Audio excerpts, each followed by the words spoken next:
సుమన్ టీవీలో మీ personal and business promotions కోసం కింది నెంబర్కి కాంటాక్ట్ చేయండి.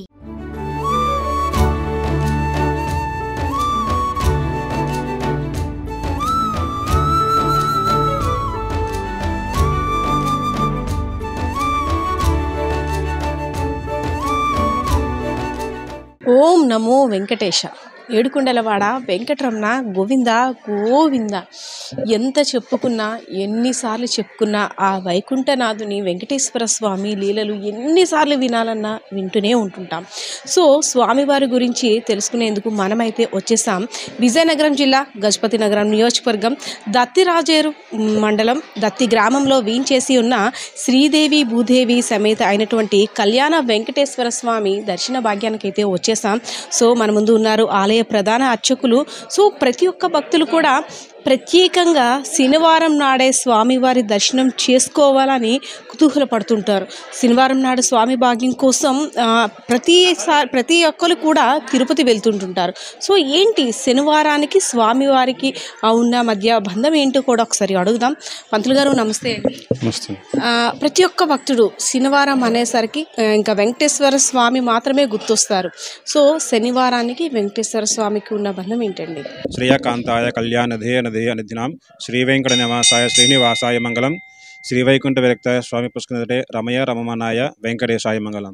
జయ శ్రీమన్నారాయణ.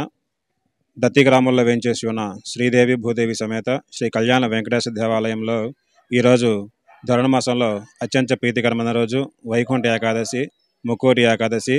ఈ ముక్కోటి ఏకాదశి రోజున స్వామివారు వైకుంఠంలో ముక్కోటి దేవతలకు కూడా దర్శనమిచ్చి అలాగే భక్తులకు కూడా దర్శనం ఇవ్వడం జరుగుతుంది.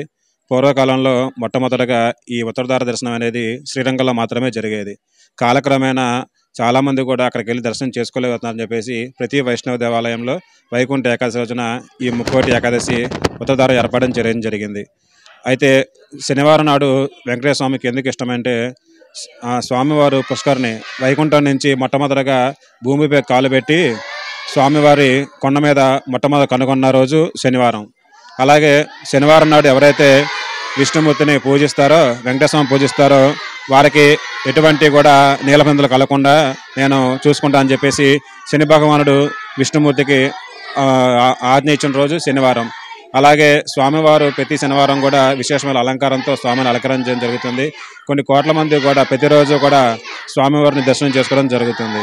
ఈ వైకుంఠ ఏకాదశి రోజున ఎలా అయితే మనం వైకుంఠ ద్వారం ఉత్తరద్వారం అనుకుంటా దర్శనం చేసుకొని మనం స్వామి దర్శనం చేసుకుంటామో ఈరోజు ఎటువంటి మనం చేసినటువంటి తెలియజేసిన పాపాలు మొత్తం కూడా హరించుకుపోయి మనకు వైకుంఠ ప్రాప్తి లభిస్తుందని చెప్పేసి ఒక ప్రీతి. పూర్వం శ్రీ విష్ణుమూర్తి నుంచి బ్రహ్మదేవుడు విష్ణుమూర్తి వచ్చిన తర్వాత విష్ణుమూర్తి చెవుల నుంచి ఇద్దరు రాక్షసులు విభజించారు. వాళ్ళ ఒకడు మధువు, కైటబుడు. ఈ ఇద్దరు కూడా విష్ణుమూర్తితో 24 రోజుల పాటు యుద్ధం చేసిన తర్వాత ఓడిపోయిన తర్వాత స్వామి మాకు ఏదైనా వరం మనం కాలువలు కోరుకోమంటే వాళ్ళందరూ మధువు, కైటబు కూడా స్వామి ఏ రోజైతే మేము మీతో యుద్ధంలో ఓడిపోతామో ఆ రోజున మాకు ప్రీతికరమైన రోజుగా మాకు ఇది చేయమని చెప్పేసి విష్ణుమూర్తిని ఆ మధువు, కైటబుడు కోరుకుంటారు. ఆ కోరుకున్న రోజు ఈ వైకుంఠ ఏకాదశి. ఈ వైకుంఠ ఏకాదశి రోజున మధువుకి, కైటబు కూడా విష్ణుమూర్తి ఉత్తరద్వారం గుండా స్వామి వాళ్ళిద్దరిని రాక్షసులిద్దరిని కూడా వైకుంఠాన్ని తీసుకెళ్లి వాళ్ళిద్దరికి దర్శనం కల్పించారు. కాబట్టి అందుకే ప్రతి సంవత్సరం మనలోటి ఈ మధువు, కైటబుడు అనేటువంటి రాక్షసులు అనేటువంటివి ఉంటాయి. మనకి కోపాలు కానీ లేదంటే చిన్న చిన్న చిరాకులు లాంటివి కానీ తెలియజేసిన చిన్న చిన్న పాపాలను ఉంటాయి. వారింటికి కూడా హరించుకుపోయి ఈ వైకుంఠ ద్వారం గుండా వచ్చి స్వామిని దర్శించుకుంటే మనలోకి ఈ ప్రీతికరమైన రోజున మనం చేసేటువంటి పుణ్య ఫలాలు మనకి దక్కుతాయని చెప్పేసి ప్రీతికరమైనది. ప్రతి నెలలో కూడా ఏకాదశి అనేది వస్తుంటుంది. కానీ ఈ ముక్కోటి ఏకాదశి నాడు ప్రత్యేకంగా ఉపవాసాలు ఉంటుంటారు. ఈ ఏకాదశే కాదు ద్వాదశిని కూడా చాలా నిష్ఠగా చేస్తుంటుంటారు. సో ప్రతి ఏకాదశితో పోల్చుకుంటే ఈ ముక్కోటి ఏకాదశిని ఎందుకు ఉపవాసం ఉండాలి? ప్రతి ఏకాదశి అంటే సంవత్సరానికి వచ్చేసి మనకు 24 ఏకాదశులు ఉంటాయి. 12 శుక్ల ఏకాదశులు, 12 కృష్ణ ఏకాదశులు. ప్రతి శుక్ల ఏకాదశి రోజు స్వామివారికి ఎంత ప్రీతికరమైనదో అలాగే కృష్ణ ఏకాదశి కూడా స్వామి ప్రీతికరమైనది. మార్గశిర మాసంలో కానీ పుష్యమాసంలో కానీ ధర్మాసం ప్రారంభమైన తర్వాత మొట్టమొదటి శుక్ల ఏకాదశి రోజున ఈ వైకుంఠ ఏకాదశి అనేది మనకు రావడం జరుగుతుంది. ఈ వైకుంఠ ఏకాదశి రోజున చాలామంది కూడా బియ్యం అనేది ముట్టుకోకుండా ప్రసాదం నూకతోనో లేదంటే రవ్వతోనో ప్రసాదం చేసుకొని భుజిస్తూ ఉంటారు, ఉపవాసం చేస్తారు. ఉపవాసం అనేది ఎందుకంటే మనలోటువంటి కొన్ని కోరికల్ని మనం నియంత్రణ చేసుకోవడం కోసం అని చెప్పేసి చాలామంది ఇవి చేస్తూ ఉంటారు. ప్రతి ఏకాదశికి కన్నా ఈ వైకుంఠ ఏకాదశి ఎందుకంటే స్వామివారు ఉత్తరద్వారం గుండా ముక్కోటి దేవతలందరికీ కూడా ఈ వైకుంఠ ఏకాదశి రోజునే దర్శనమిస్తారు. ఆషాఢ మాసం శుద్ధ ఏకాదశి రోజున స్వామివారు పాలకడలో నిద్రిస్తారు. దాన్ని శయన ఏకాదశి అంటారు.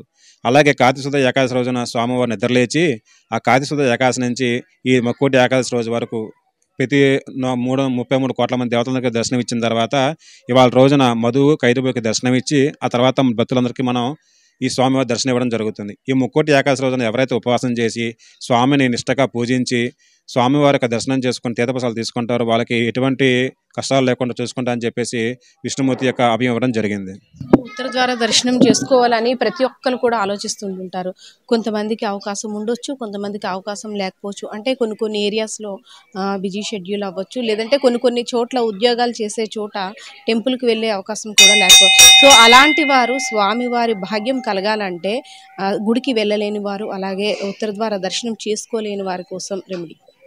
అలాంటి వారికి ఏంటంటే పూర్వం మనకు వినాయక చవితి చేసే కథలో ఒక చిన్నది ఉందన్నమాట. పరమశివుడు అంటారంటే ఎవరైతే ఈ యొక్క ఓం నమో నారాయణాయ అనే మంత్రాన్ని జపిస్తారో వాళ్ళకి ముక్కోటి దేవతలందరి దర్శనం చేసుకున్న పుణ్యం దక్కుతుందని చెప్పేసి ఒక పరమేశ్వరుడు వినాయకుడికి చెప్పడం జరుగుతుంది. అలాగే ఎవరైతే ఈ ముక్కోటి ఏకాదశి రోజున దర్శనం చేసుకోలేరు, లేదా ఏదైనా చిన్న పనుల వల్ల కానీ, లేదంటే ఉద్యోగాల వల్ల కానీ, ఆరోగ్యం బాగాలేకపోయినా కానీ, ప్రయాణాల వల్ల కానీ స్వామిని దర్శనం చేసుకోలేరు, వాళ్ళు మనసులో ఓ నమో నారాయణాయ, ఓ నమో భగవతే వెంకటేశాయ, ఓ నమో భగవతే వాసుదేవయ అనేసి శ్రీ మహావిష్ణువుని 11 సార్లు కానీ, 21 సార్లు కానీ, 108 సార్లు కానీ జపించుకుంటే స్వామి దర్శనం చేసుకున్న ఫలితం తగ్గుతుందని చెప్పేసి చిన్న ప్రీతి. ఇప్పుడుతో పోల్చుకుంటే ఈ ఏడాది భక్తుల సంఖ్య కూడా బాగా పెరిగిందనే చెప్పుకోవచ్చు. అంటే ఒక అవగాహన వచ్చిందనే చెప్పుకోవచ్చు. సో మనం చూసుకున్నట్టయితే రీసెంట్గా తిరుపతి స్వామివారి దర్శనంకి వెళ్ళి నిజంగా అంటే అది అలా జరగకుండా ఉంటే బాగుండేదేమో అనిపించేది. సో ఏంటి భక్తుల్లోని భయం అనేది ఏర్పడడం వల్ల స్వామి వద్దకు వస్తున్నారా, లేదు భక్తితోట ఏంటి అంటే ఎలా తెలుసుకోవాలి? స్వామివారిని భయంతో కాదండి, అందరూ కూడా భక్తితో దర్శనం చేసుకోవడం ప్రయత్నిస్తున్నారు. చాలామందికి ఏంటంటే దర్శనం చేసుకోవడానికి అవకాశం లేక ఇది చేస్తున్నారు. కానీ ఇప్పుడున్న పరిస్థితుల్లో అయితే చాలామంది ప్రతి ఒక్కరు దర్శనం అవ్వడం కోసం అని చెప్పేసి ఏర్పాటు చేయడం జరుగుతుంది. వ్యాస్ చూశారు కదా, శ్రీదేవి భూదేవి సమేత అయినటువంటి కళ్యాణ వెంకటేశ్వర స్వామి దర్శన భాగ్యం చేసుకున్న తర్వాత భక్తులకి ఎటువంటి ఫలితాలు వస్తాయో కూడా పంతులు గారు అయితే చక్కగా చెప్పారు. నిజంగా వైకుంఠ ఏకాదశి సందర్భంగా ఉత్తర ద్వార దర్శనం, ఉత్తర ద్వారాలన్నీ తెరిచి ఉంటాయి కాబట్టి ఉత్తర ద్వార దర్శనం చేసుకుంటే సకల పాపాలు నశించి శుభాలు కలుగుతాయని ఇక్కడ తెలియజేస్తున్న పరిస్థితి. కెమెరా పర్సన్ శ్రీనివాస్తో పద్మ, సుమన్ టీవీ, విజయనగరం.